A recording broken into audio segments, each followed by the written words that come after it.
Vamos lá, vamos falar sobre o problema clássico da computação chamado problema de N+1, né, N+1. Esse problema ele acontece o tempo todo e eu observo ele acontecendo em duas diferentes interfaces, né, em duas diferentes comunicações. A gente enxerga ele acontecendo entre o front-end e o back-end, né, através de uma API. A gente enxerga ele mais notoriamente, né, mais descrevido acontecendo entre o back-end e o banco de dados, né, através do acesso ao banco de dados. Eu quero falar sobre esse problema, eu quero dar um ênfase sobre esse problema e como ele pautou a computação. E mais do que isso, eu quero ensinar algumas estratégias que a gente pode utilizar para se pensar sobre esse problema e para solucionar esse problema, porque ele acontece o tempo inteiro. Se você é desenvolvedor, principalmente back-end, cara, eu acho imprescindível que você entenda esse problema e saiba resolver esse problema, porque, na minha opinião, todo o desenvolvedor back-end deveria conseguir resolver esse problema. Sim, todo o desenvolvedor back-end devia entender esse problema e conseguir resolver esse problema. A gente já vai falar sobre ele. Antes, me dá um minutinho pra falar da patrocinadora do canal. O vídeo é curto, então a publi vai ser curta também. É o seguinte, né? Você já tá cansado de ouvir que eu uso o Abacus AI, já tá cansado de ver eu falar dele. Se você não tá cansado ainda, bom, vamos explicar rapidinho o que é isso daqui, né? Abacus AI é um ferramental de inteligência artificial que vai te permitir acesso a todos os modelos de IA de todas as outras empresas, né? Você tem aqui o GPT 4.1, Claude Sonnet 4, Gemini 2.5 Pro, pagando uma única subscription de $10. Além disso, você vai ter também acesso ao Code LLM, que é essa IDE baseada no VS Code, que tem aqui um chat e agente, né?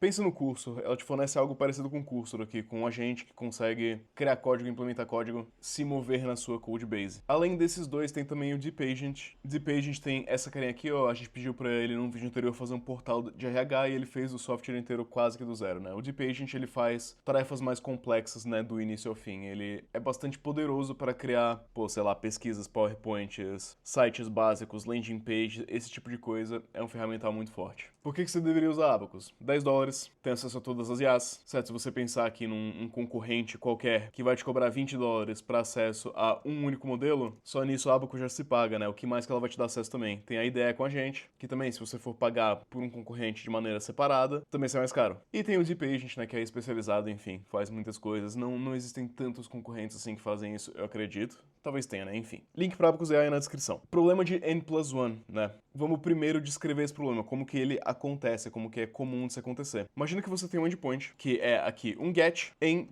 /users. Esse endpoint vai te retornar aqui uma listinha de usuários, né? Então, uma listinha, a gente vai ter uma lista aqui de usuários, o usuário vai ter um ID, nome, idade, sei lá. Aqui uma listinha com 3 usuários. E você tem outro endpoint, que é o /users, de repente. Aí aqui, user ID, /posts, que isso daqui vai listar os posts de cada usuário, né? Então você vai ter aqui o ID do post, vai ter aqui, sei lá, o título e o body do post. Só dando um exemplo, tá? Ok, esses são os dois endpoints que a gente tem. Nas aplicações modernas, a gente vai ter um front-end, que é um app quase que standalone, que vai se comunicar com o back-end através de endpoints, através de uma API aqui, né? O back-end vai então expor essa API. Se no meu front-end, tá? Imagina que no meu front-end eu quero obter uma lista de posts por usuário, tá? Então eu vou querer aqui no meu front-end mostrar user 1, aí post A, post B desse user 1, user 2, eu quero mostrar post C e assim por diante, né? Eu quero listar alguns usuários e listar os posts desses usuários. Se eu só tiver isso daqui, ó, se eu só tiver esses dois endpoints, o que eu vou ser obrigado a fazer? Eu vou ter que mandar o primeiro request, que é um get users. Essa seria a parte do 1 do N+1, já vai fazer sentido. O backend vai então me retornar. Cada uma dessas chamadas aqui, a gente geralmente considera que, pô, uma chamada ali, um endpoint aceitável de velocidade vai demorar uns 100 milissegundos, tá? Então você tem aqui uns 100 milissegundos para essa chamada. O problema é que para conseguir os posts, eu vou precisar do ID de todos os usuários, então certo, esse endpoint aqui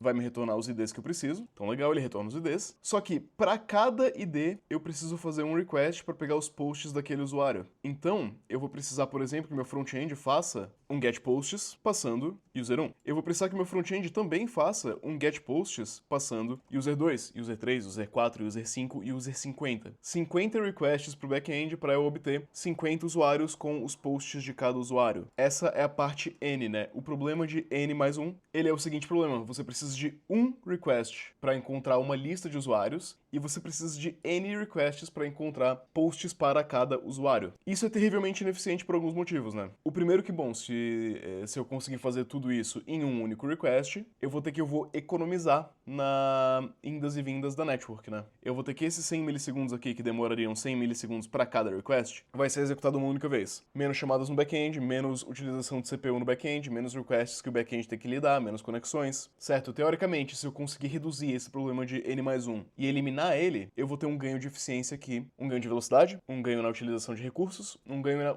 usabilidade do usuário. Aqui a gente está falando de APIs REST, mas antes de falar da solução de API REST, eu quero te mostrar como que esse problema gerou a GraphQL, como que esse problema fez com que o GraphQL existisse, tá? Você não precisa de GraphQL para resolver esse problema, a gente vai ver como resolver esse problema em APIs REST, utilizando ORMs ou não utilizando ORMs, mas é o meu vídeo, eu quero falar de GraphQL. Se a gente tá nessa situação aqui, tá? Pensa que a gente tá nessa situação aqui, em que a gente tem apenas esses dois endpoints aqui, como que a gente poderia solucionar esse problema? Vamos fazer aqui um brainstorm rápido, né? Pô, eu poderia ter que, de repente, ao invés de get users, eu posso criar um endpoint novo, get users and posts. Aí, esse endpoint específico de get users and posts vai me retornar dentro aqui dos usuários, ele vai me retornar para cada usuário, né? Uma lista de posts aqui dentro. E essa lista de posts vai conter todos os posts de todos os usuários. Isso aqui seria um endpoint especializado para esse propósito específico, para essa necessidade específica que o front-end teve, de mostrar aos usuários com os seus posts. A gente poderia também conceber outra possível maneira de se fazer isso aqui, tá? Ao invés de get users and posts, a gente podia ter um get posts que recebe aqui um query param, que é users. E aqui a gente pode passar uma lista de IDs de usuários. E aí, bom, se a gente pode passar uma lista de IDs de usuários, a gente consegue retornar todos os posts. E aí cada post pode, de repente, ter aqui um user ID para dizer qual usuário é o dono daquele post, né? Isso seriam duas possíveis soluções com REST, mas elas têm problemas. Essa solução aqui, ó, de get posts, que eu passo uma lista de user como parâmetro, tem dois problemas muito claros aqui, tá? O primeiro problema é o seguinte, é que a gente já precisa ter os IDs dos usuários. Como é que a gente vai obter os IDs dos usuários? Listando aqui os usuários aqui em cima, né? Então a gente passou de ter um problema que era N+1 pra ter um problema que na verdade agora é 1+1, né? É um request para users, um request para posts. Ok, melhorou muito, muito melhor do que N+1, mas tem outro problema aqui. O problema é que as pessoas só esbarram nele geralmente quando a aplicação cresce, que é, se você der um get em users, não vai retornar todos os usuários do seu banco de dados. Quer dizer, no seu caso vai porque o seu aplicativo pessoal tem 10 usuários, mas se o seu aplicativo tiver 500 usuários, você vai retornar uma lista de uns 50 usuários talvez. E aqui a gente vai ter, né, a tal paginação. A paginação vai ter, de repente, depende de como você implementa a paginação, tá? A paginação é outro tópico. Mas enfim, você pode ter aqui um offset, você pode ter aqui um next, você pode ter aqui um cursor ou uma coisa do tipo para fazer paginação. E aí, qual vai ser o problema, né? A gente vai pegar aqui 50 usuários, depois pegar aqui os posts desses 50 usuários. Dentro desse próprio posts aqui, pô, de repente cada usuário tem 1000 posts. De repente você vai ter paginação aqui dentro também. Como que você faz essa paginação? Você vai ter um offset de posts aqui, ou você vai ter um offset de posts por usuário aqui? Complicou. Começou a complicar. Que você vai ter paginação em um endpoint, você vai ter paginação em outro endpoint também. Esse daqui, esse get users and posts, pode ser que também tenha um problema similar, tá? Porque, novamente, vamos imaginar os dois cenários. O primeiro cenário é que, bom, isso daqui vai ser paginado com certeza, tá? Então a gente vai ter aqui um offset ou qualquer coisa do tipo, né? Que, enfim, uma maneira de paginar. Vamos só colocar aqui, ó, pagination, pra gente saber que paginação é um problema. E como que a gente determina o que eu vou... Porque, né, existe um limite de dados que eu posso transmitir aqui. Se um usuário tiver 1000 posts, o meu get users and posts vai retornar o quê? Vai retornar um usuário com 1000 posts, ou eu vou retornar 1000 usuários com o primeiro post de cada, ou de repente os 3 primeiros posts de cada. E aqui, dentro de posts, eu tenho algum tipo de paginação também. Começa a ficar complicado, tá? Começa a ficar bem complicado e a gente começa a ter que fazer gambiarras. Essa complicação, ela diz respeito ao design das APIs, e se você souber como solucionar esse problema de maneira, assim, ó, 100% clean e solucionada, você me avisa. Eu não sei como. O que eu tenho observado é que geralmente as empresas vão implementar não uma ou outra solução, né? Às vezes elas vão implementar todas essas soluções para propósitos diferentes. Então você faz um endpoint que seria algo tipo back-end for front-end. Você faz um back-end específico, um endpoint específico para uma tela. Então, né, se a gente olhar o requisito dessa tela aqui, pô, essa tela aqui também não cabe 1000 posts pro usuário, né? Certo? Não cabe. Essa tela aqui vai ter um limite de quantos posts para cada usuário usuário vai ser exibido? Não sei, de repente 3 posts? Vamos combinar? Cada usuário vai ter no máximo 3 posts aqui? Então pronto, esse get users and posts aqui vai retornar 3 posts por usuário e não mais. Não vai ter paginação dentro dos posts, vai ter paginação no usuário aqui. Se eu clicar nisso daqui e for para outra tela em que eu preciso obter todos os posts de um único usuário, aí eu vou usar esse point aqui, ó, esse endpoint aqui. Get users, passando users ID e posts. Agora, imagina, né, certo, você viu a complicação que é isso daqui, tá? Você viu a complicação que é, o quanto de dificuldade, e uma das soluções que a gente chegou foi que a gente vai fazer um endpoint específico para as necessidades desse front-end aqui, tá? Imagina que você é uma empresa que tá crescendo muito. Cara, sua empresa tá crescendo muito, muito, muito. Você todo dia tá fazendo aqui, ó. Pô, a gente fez essa tela aqui, ó. Essa tela aqui é do nosso app mobile. Aí a gente tem uma tela diferente, né? Que não é users. A gente precisa aqui, ó.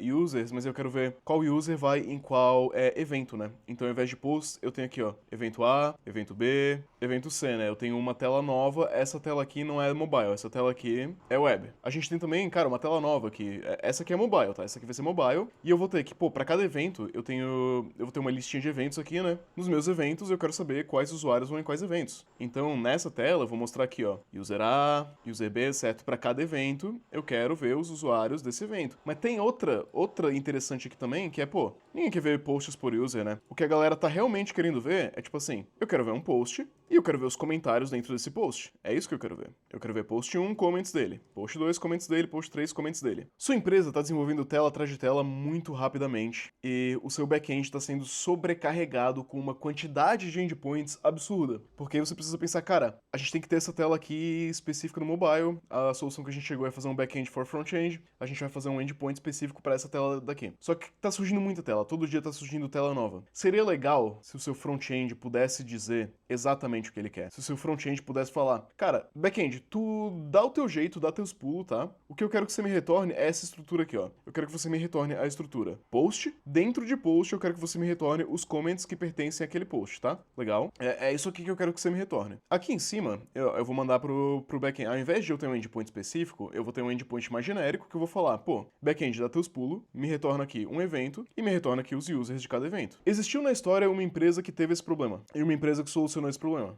A empresa que teve esse problema hoje em dia se chama Meta, na época ela se chamava Facebook. Antes disso ela se chamava The Facebook, né? Mas o Justin Timberlake falou pra tirar o The, ficou só Facebook. A empresa Meta inventou essa estrutura aqui. Eu sei, vai ter alguém nos comentários desse vídeo falando que é porque é uma estrutura que existia de algumas formas e enfim.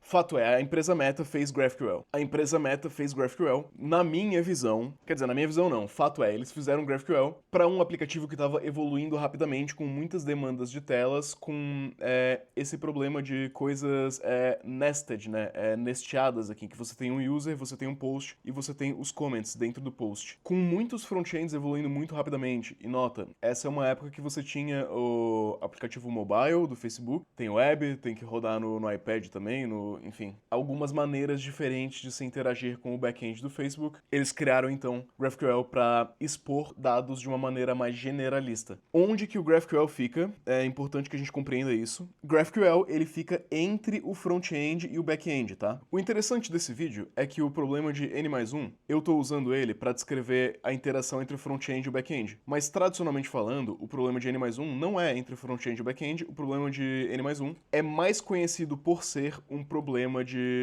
entre o back-end e o banco de dados. Se o problema de N+1 é um problema que é para existir entre, né, tradicionalmente falando, ele existe entre o back-end e o banco de dados, por que a gente está falando dele no front-end? Porque também, na época do GraphQL, o que possibilitou com que o GraphQL existisse foi uma mudança em como o front-end interage com o back-end. Nota esse get users aqui, nota essas APIs aqui que eu expus, tá? Isso daqui existe dessa maneira porque eu falei que o front-end atualmente tem sido um app que se comunica com o back-end através de endpoints. Não foi sempre assim. Antes a gente tinha um front-end que ele ia solicitar por uma página inteira, essa página inteira aqui, ao invés de ser construída no front-end, ela ia ser construída no back-end. Como ela ia ser construída no back-end, o que o front-end ia fazer, ele ia falar, pô, get, página, sei lá, feed, tá? Para pegar o feed do usuário. E aí, como o front-end, né, como o back-end vai construir isso, eu não preciso de requests adicionais, porque o HTML vai chegar para mim inteiro. Hoje em dia, isso é conhecido como o mundo dá voltas, né? O tal server-side render, né? Enfim. O problema de N+1, que era um problema que existia entre o back-end e o banco de dados, ele foi replicado para ser um problema que também ocorre entre o front-end e o banco de dados, entre o front-end e o back-end, porque o back-end parou de enviar a página inteira para o front-end. A gente parou de fazer o que hoje em dia a gente chama de HTML over the wire. Quem que faz HTML over the wire, né? Cara, se você quiser, você ainda consegue usar um Ruby on Rails para fazer isso aqui, você consegue usar um Django para fazer isso aqui, você consegue usar um Laravel para fazer isso aqui. E se você utilizar o sistema de templating dessas ferramentas, você não vai esbarrar no problema de N+1, porque não tem endpoint, tipo, não tem...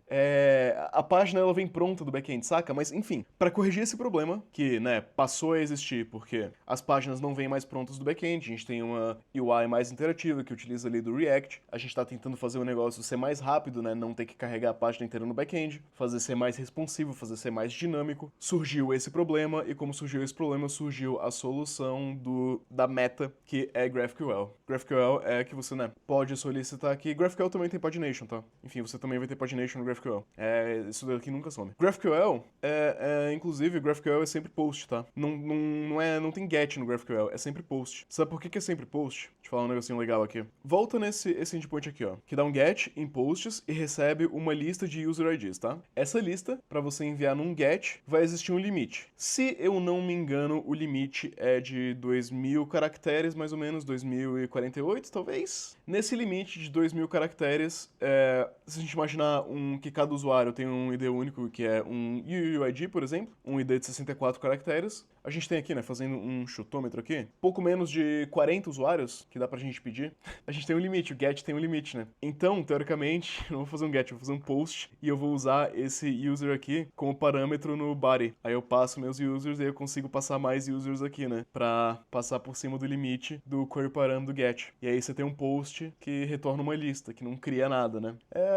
Limitações técnicas. Tá, ok. Falamos de GraphQL, certo? Falamos do problema que GraphQL surgiu pra corrigir aqui, dos possíveis endpoints que a gente pode ter, né? Do fato de que muitas empresas têm adotado aqui ou o GraphQL ou um front-end específico um back-end específico para um front-end ou um misto, né? De algumas soluções um pouco mais genéricas, que seria esse caso aqui, né? Que vai receber uma lista de usuário que vai retornar os posts, e uma mistura de listar entidades, com listar entidades baseado numa lista existente, com o get aqui para eu conseguir pegar todos de um único usuário, com algo mais nichado para uma demanda específica do front-end. Agora, muito importante, não esquecer que o problema de N+1 é primariamente um problema entre back-end e banco de dados. A gente começou no front-end porque era mais fácil de eu te explicar, era mais interessante. Mas aqui o problema de N+1 vai acontecer muito, tá? No back-end, por exemplo, quando a gente utiliza de ORMs, a gente não sabe exatamente o que a gente está fazendo. Eu peguei muito esse erro aqui na minha carreira. Imagina um código aqui em Django, tá? Que você tem exatamente o exemplo que a gente está usando, tá? Um user, e o user tem posts. Você não precisa entender como o Django funciona para entender esse código. Aqui, dentro do meu back-end, certo? Isso está acontecendo aqui, ó. Tá acontecendo no back-end e tá fazendo requests para o back-end. As ORMs estão fazendo requests pro seu back-end. Quer você saiba disso ou não. A ORM, ela tem um negócio chamado lazy loading, em que ela não vai solicitar pelos dados que ela não sabe se ela vai precisar ou não, certo? Ela vai esperar o máximo possível antes de fazer um request pro banco de dados, e quando ela fizer um request pro banco de dados, ela vai fazer o menor request possível que contém só os dados que estão sendo acessados naquele momento. O que vai acontecer na prática, então? Aqui eu tenho users que lista que dá um user.all aqui, que pega todos os usuários. Ok, legal. Enquanto eu não fizer nada com isso no meu back-end, nada vai ser utilizado, nada vai ser executado no banco de dados, tá? Quando eu dou um loop para cada user nos meus usuários e eu começo a acessar o user.name, aí a ORM vai fazer requests pro banco de dados, pedindo, eu tô acessando o user.name, eu preciso dos users aqui, me dá os usuários. O banco de dados fala, ok, eu te retorno aqui os usuários. Agora, depois disso, olha o que eu tô fazendo. Eu tô fazendo um loop para cada post em users.posts. Então, para cada usuário, eu tô solicitando pro banco de dados, agora... Eu descobri que agora eu precisei foi mal, mano. Tinha esquecido, agora eu lembrei, eu preciso dos posts também, de cada usuário. Aí o banco de dados vai te retornar os posts de cada usuário para cada usuário. Problema de N+1. Isso aqui acontece o tempo todo em ORM. É um exemplo de Django, né? Que eu tenho experiência em Django, era o que eu consegui explicar com mais facilidade. Não se pegou na gravação, não, mas não é cerveja que eu tô tomando, tá? É bebida de mate, tipo Guaraná. Agora, a questão é, se você, programador, sabe o que você vai precisar, se você, programador, sabe que você vai precisar de users mais posts, a gente consegue consegue pedir isso direto pro banco de dados e o banco de dados consegue te retornar user mais posts, né? Naquela mesma pegada de que a gente tinha um back-end for front-end, a gente consegue fazer um request já especificado o que a gente quer. A gente consegue forçar a ORM a fazer isso, né? Ao invés da ORM fazer o lazy loading aqui e só buscar pelaquela informação que eu tô acessando naquele exato momento, todas as ORMs vão ter algo para parecido com isso aqui, tá? Todas as ORMs decentes têm uma solução pro problema de N+1. É só você pesquisar na sua ORM como que soluciona. No caso de Django, para esse caso em específico aqui, a gente tem o prefetch related, que é o seguinte, né? Eu tô dizendo aqui pro Django que, ó, eu vou buscar os objetos de usuário, mas eu quero fazer um prefetch, eu quero também buscar related na tabela relacionada posts pelos posts. E isso daqui vai dizer pro Django já carregar também os posts e fazer o request aqui assim, ó, users mais posts, né? Na prática, o que isso daqui é, né? Vamos imaginar que agora que a gente não tem ORMs. Na prática, a gente vai estar implementando coisas que, pô, aqui fazendo uma analogia totalmente freestyle, tá? A gente vai estar implementando coisas que ou se parecem com users and posts, para pegar users and posts. Como que é isso daqui, né? Como que users e posts se traduz no banco de dados? Olha só que legal. Seria algo assim, ó. Users and posts seria um select from users com left join no posts, onde user.id é igual a post. Enfim, você faz um left join, né? Left join é uma das soluções para o problema de N+1. Mas, pô, left join é, cara, eu vou estar carregando muita coisa, de repente eu já sei quais usuários eu preciso, sabe? De repente, eu tenho uma lista de usuários, né, como é esse exemplo aqui, né? Eu tenho uma lista de usuários, eu sei exatamente os usuários que eu quero pegar meus posts. Essa lista pode já estar em algum lugar, sabe? De repente eu já carreguei aqui no front-end, de repente antes eu já puxei a minha lista de usuários e ela tá disponível pra mim, ela tá na minha mão. Eu não preciso fazer um request adicional pra... Saca, eu já sei quais são os IDs de usuários, eu não preciso dar esse join. A sua alternativa, então, seria algo assim, ó. Select asterisco from posts, certo? Onde a gente já sabe quais são os IDs de usuários, né? E isso seria o análogo a esse endpoint aqui. Nota, os problemas que a gente descreveu no front-end são os mesmos que a gente tinha no back-end, entre o back-end e o banco de dados, né? Com basicamente as mesmas soluções. Ou a solução de left join, que é, né, de unir as matrizes ali, né, as tabelas, ou a solução de selecionar baseado em IDs de usuário que já estão disponíveis pra gente. E você pode também utilizar de soluções assim, ORMs, né? A gente mostrou o exemplo de Django, eu vou mostrar de uma ORM mais ergonômica, mais parecida com o que é SQL mesmo, né? Esse aqui seria um exemplo de Drizzle. Drizzle é uma ORM bem bacana que, ó, vai permitir que você pegue aqui, ó, users com posts através de um select from users, left join, posts, onde user.id igual post.id, né? A ergonomia disso daqui é muito parecida com a ergonomia de uma query SQL mesmo. Ah, então por que eu vou usar uma ORM como essa daqui, né? Pô, se eu tô basicamente escrevendo SQL de uma maneira quase igual a SQL, por que eu só não escrevo SQL mesmo? Você pode simplesmente só escrever SQL mesmo, né? Eu gosto de ORMs que elas vão ter uma solução mais idiomática ali, né? O grande ponto de ORM pra mim é o type safety aqui, né? Que a ORM sabe exatamente o que essa query vai retornar e ela me dá um objeto tipado do tipo que eu quero. E agora a gente vai full circle, a gente vai fechar o círculo completo, que é... Olha isso daqui. Algumas ORMs, né? Eu peguei o Drizzle aqui de exemplo justamente por isso. A ORM do Drizzle vai ter aqui um negócio chamado Relational Queries, que... Como é que eu explico isso daqui? Você vai ter aqui as relações definidas entre usuário e um post, e aí você pode fazer uma query que é await.db users.findMany with posts. Cara, olha esse formatinho aqui, ó. With posts. Não tá meio parecido com isso daqui? Não tá meio parecido com...